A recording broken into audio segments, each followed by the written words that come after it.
What happens when the foundations of your world begin to crumble? When everything you thought was secure is suddenly threatened? This is a story about what we cling to and what truly matters when disaster strikes.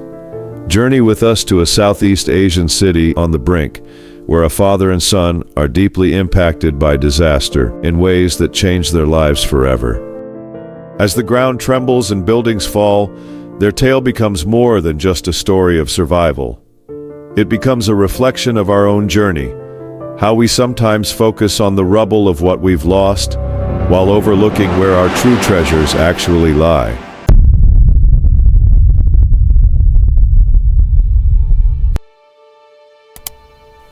The morning sun cast long shadows across the balcony as Professor Thakkar checked his watch for the third time. 6:15. He needed to leave soon if he was to catch the 7 o'clock train. Still, something kept him lingering by the doorway, his weathered hands clutching the worn leather handle of his old suitcase. "You have everything you need?" Thakkar asked, his voice carrying up the stairs. "Yes, Father," Jewel called back, emerging from his bedroom with tousled dark curls and eyes still heavy with sleep. "I told you last night, I'm 23, not 12. Thakkar nodded, though unconvinced. At 56, the retired geology professor had spent his career studying the very force that now threatened their home, the restless shifting of tectonic plates beneath the Pacific Ocean. The Weather Service had warned of a potential 6.8 magnitude earthquake within the next 3 days. Not catastrophic by regional standards, but significant enough to warrant caution. Thakkar continued, "The emergency kit is under the kitchen sink," Jewel finished, descending the stairs 2 at a time, his lanky frame moving with the casual confidence of youth. "Water bottles in the pantry, flashlights in both bedrooms, first aid kit in the bathroom." "I know, Father." Their apartment building stood 3 stories tall in a city that had grown accustomed to tremors, its architecture designed to bend rather than break. Still, no building was immune to nature's raw power, and the forecast had left Thakkar uneasy. "I wouldn't go if the harvest wasn't ready," Thakkar explained, adjusting his thick glasses. The dark frames complemented his black hair, which he wore longer than most men his age. "Those harvesters will take advantage if you're not there," Jewel said with a half smile. "You've only mentioned it a dozen times." The farm had been Thakkar's investment after his wife's passing 8 years ago, a place of retreat that had unexpectedly become profitable. Now it demanded his attention just when he least wanted to leave the city. "I'll return tomorrow evening, before anything happens," Thakkar promised, smoothing the front of his characteristic white flowing shirt. "Your examinations, when is the next one?" "Economics, day after tomorrow." Jewel tugged at his black t-shirt with its faded basketball logo, a gift from his mother that he refused to discard despite its fraying edges. "I'll be fine, Father. You worry too much." They walked together to Thakkar's Mercedes-Benz sedan parked at the curb. The early morning air carried the scent of rain, though the sky remained clear. Neighboring buildings stood silhouetted against the brightening horizon, their windows still dark. Few people ventured out this early, even in a city of 4 million souls. Thakkar placed his suitcase in the trunk and turned to his son. "Check the news regularly. If the forecast changes, I'll call immediately," Jewel promised, his blue eyes, so like his father's, serious for once. The drive to the train station was silent, Thakkar's mind cycling through all the preparations they'd made. The earthquake drills they'd practiced, the supplies they'd stockpiled, the reinforcements they'd added to furniture and fixtures after the last significant tremor 3 years ago. As Thakkar boarded the train bound for the countryside, he glanced back to see Jewel watching from the platform, one hand raised in farewell. Something in his son's posture, a slight slump of the shoulders perhaps, suggested he shared his father's unease about their separation. The countryside was a 4-hour journey west, rolling grasslands gradually giving way to terraced fields that stretched toward distant mountains. Halfway into the journey, the train lurched unexpectedly, causing passengers to grip their seats. Just a minor tremor, the conductor announced over the speakers. "Nothing to worry about." But Thakkar knew better. He immediately reached for his phone, fingers fumbling to dial Jules' number. No connection. He tried again, and again. Nothing. 20 minutes later, another tremor, stronger this time. Murmurs spread through the car as passengers exchanged nervous glances. Thakkar's heart hammered against his ribs. The forecast had been wrong, catastrophically wrong. When the train finally arrived at its destination, Thakkar rushed to the station's wall television, where a crowd had already gathered. The news was devastating. A 7.2 magnitude earthquake had struck the city, collapsing dozens of buildings and triggering widespread power outages. Emergency services were overwhelmed. Cell networks were down. "No, no, no," Thakkar whispered, pressing his phone to his ear once more, willing Jules to answer. The harvesters were waiting for him at the station as planned, their expressions somber as they recognized the fear in his eyes. "Professor Thakkar," the eldest said, bowing slightly, "we've heard the news. Your city—" "I need to return immediately," Thakkar interrupted, his voice breaking. "The tracks are damaged," the man replied gently. "No trains will run until tomorrow at the earliest. You must come with us tonight." That night at the farmhouse was endless torment. Thakkar paced before the television, watching footage of collapsed buildings and rescue efforts. One aerial shot showed his neighborhood, transformed into an apocalyptic landscape of broken concrete and twisted metal. He tried repeatedly to call Jules, his neighbor Malik, anyone who might know of his son's fate. Shortly after midnight, he finally got through to Malik, but the connection was terrible, the words unintelligible except for building and what sounded like gone. Dawn found Thakkar hollow-eyed and frantic. The first train back to the city was scheduled for 8 a.m., assuming the tracks had been temporarily repaired.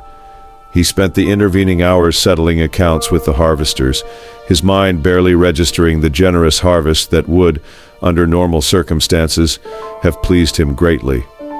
The return journey felt interminable, the train moving cautiously over hastily repaired sections of track.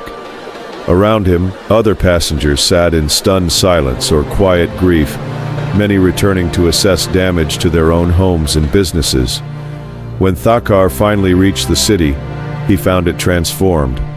Military vehicles and emergency response teams clogged the main thoroughfares. Makeshift medical stations had been erected in parks. Volunteers distributed water and blankets to the displaced. It took Thakkar nearly 2 hours to navigate the detours and roadblocks to reach his neighborhood. However, what he saw as he rounded the final corner stole the breath from his lungs. Where their 3-story apartment building had stood now lay only a mountain of rubble. The structure had collapsed almost completely, concrete slabs stacked upon each other like macabre playing cards. Cranes and rescue workers swarmed the site, systematically searching for survivors while family members waited behind police lines, their faces masks of desperation and hope. "Jules!" Thakkar shouted, abandoning his car and rushing toward the scene. My son! My son is in there!" A police officer intercepted him, strong hands gripping his shoulders. "Sir, you need to stay back. The teams are working as quickly as they can." "My son!" Thakkar repeated, his voice breaking. "Jules! 23 years old, dark curly hair, blue eyes. He was inside when it happened. He must have been." The officer directed him to a processing area where a harried volunteer took down Jules' description and Thakkar's contact information. "We'll add him to the list," she said, her eyes kind but exhausted. "We're finding survivors every hour. Don't lose hope." Hours passed in agonizing slowness. Thakkar watched as bodies, some living, some not, were extracted from the wreckage. A mother clutching an infant, an elderly man, remarkably unscathed, a teenage girl with a badly broken leg. With each rescue, Thakkar's heart leapt with hope, only to crash again when the face wasn't Jules'. As evening approached, Thakar found himself standing next to another father, similarly haggard with worry. "My daughter," the man explained without prompting. "She was supposed to be at work, but her friend says she came home early with a headache." Thakar nodded, unable to offer comfort when he had none to give. "My son should have been at his university," he said, "but his examination was cancelled yesterday. He would have been home." "Wait," the man said, frowning. "Your son, does he attend City University?" "Yes," Thakar said, a flicker of interest piercing his despair. "Economics major. Why?" "My nephew teaches there. The economics department organized an emergency study session at the library yesterday morning when they learned the examination might be moved up." The man hesitated. "The university library is built to withstand earthquakes. It's one of the designated safe zones." For the first time since feeling that first tremor on the train, Thakar felt a spark of hope. "The library? You're certain?" "That's what my nephew told me. When the quake hit, they kept all students inside. The phone networks went down immediately after, so no one could call out." Thakar's mind raced. Jewel had mentioned studying with classmates, hadn't he? Or had Thakar been too preoccupied with his trip to properly listen? With renewed energy, Thakar made his way back to the processing center. "The university," he gasped to the volunteer. "Has anyone checked the library? There may be students there." The woman consulted her tablet. "Yes, we have reports that approximately 200 students and faculty sheltered there. They're safe, but communication has been limited." "I need to go there," Thakar said, already turning away. "My son might be among them." The journey to the university was arduous. Many roads remained impassable, forcing Thakar to abandon his car and continue on foot. The campus, when he finally reached it, was eerily quiet, the usual bustle of student life replaced by an almost reverent silence.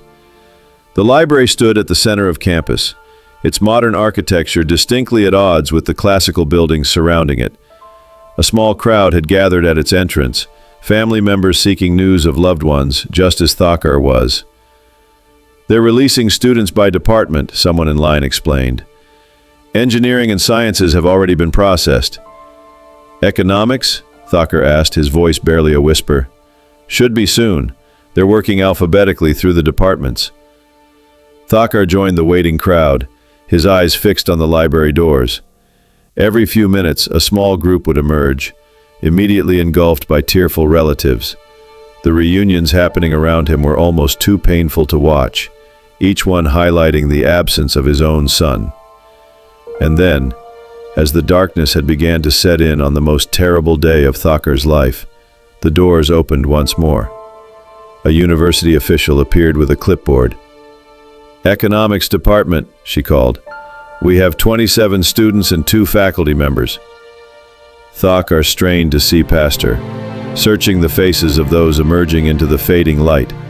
A tall young woman, 2 boys with matching backpacks, an older professor leaning heavily on a cane, and then a flash of black fabric with a faded basketball logo, dark curly hair, blue eyes scanning the crowd. "Jewel!" Thakar cried, his voice cracking. "Jewel!" The young man's head snapped toward the sound, eyes widening in recognition and relief. "Father!"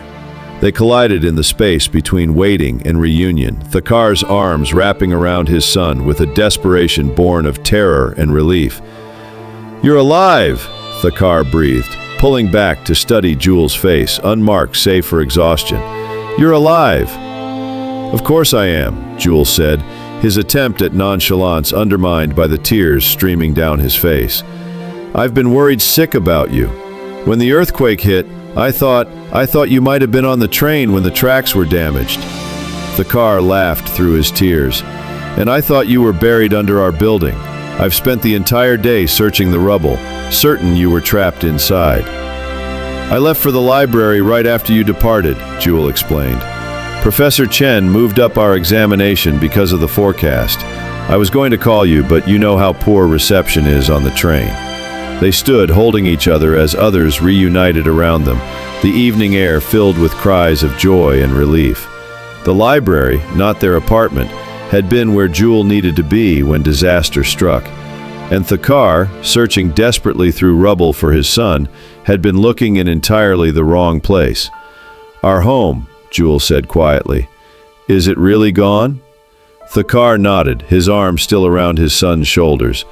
"Everything but what matters most," he said. "Everything but what matters most."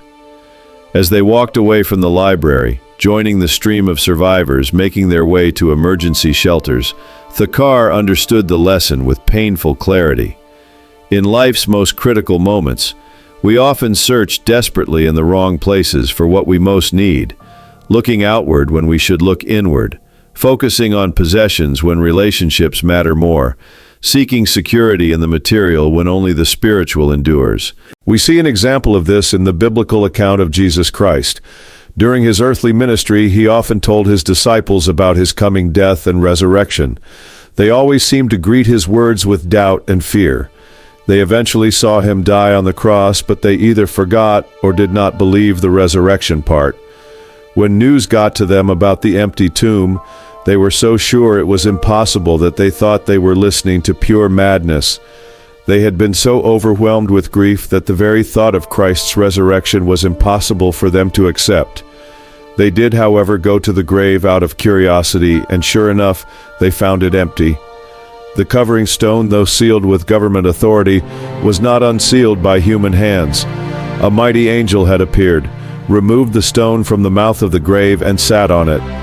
It was obvious that the angel did not remove the stone to let Jesus out, but to let the doubting disciples in, so they could see the futility of their search and the foolishness of their unbelief.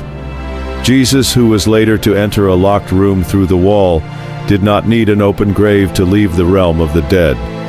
The unbelieving disciples needed the open grave to be convinced that they were searching for a living person among dead corpses. If they truly believed Jesus would rise, they would not have gone to the cemetery, but would have waited in faithful expectation for Jesus to visit as he had promised. They would have waited for Jesus to show himself to them at his own time and in his own way. Jesus was alive, and living people don't live in graveyards. But when we disbelieve the truth, a part of us dies, and we find ourselves attracted to the home of the dead. We find ourselves searching for precious things in worthless places, solace in suicide, satisfaction in harmful addictions, companionship in toxic relationships, even a sense of fulfillment in fleeting materialism. When we search for long, we end up wasting precious time, and many meet their ultimate end, dying in the middle of their futile search for meaning. Only in our Creator can we find the full purpose for our existence. Jesus says, "Come unto me all who labor and are heavy laden, and I will give you rest." He is the God of the living and not of the dead. In him is life, and that life is the light of men. Will you trust him and make the decision? Then if you believe that Jesus died for you and was resurrected on the third day for your pardon, pray and ask the forgiveness of your sin.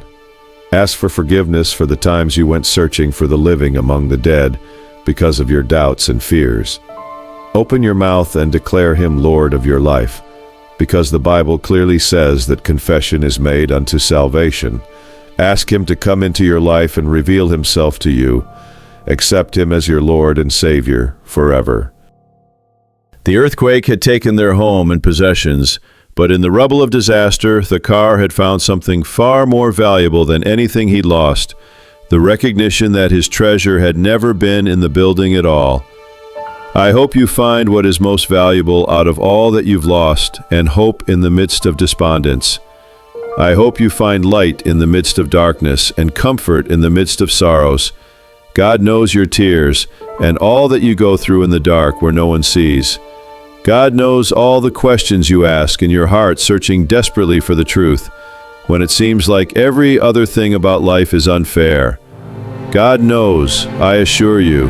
I promise you, God knows. If you will just ask in that silent place of darkness where you sit alone, where only God can hear your voice, just ask and say, God, I don't know if you're real or not, but I'm asking you. I'm asking you if you're there. Show yourself to me. I need the truth. Reveal yourself to me. I assure you, Jesus will come knocking. I hope you do open the door of your heart to Him. Like and subscribe if you want to keep getting inspiring content like this. Share in the comments if you have been through a time of hopelessness and emerged on the other side having found that which mattered the most. Share this with someone you know needs to see it. Stay blessed always, and I'll see you in the next video.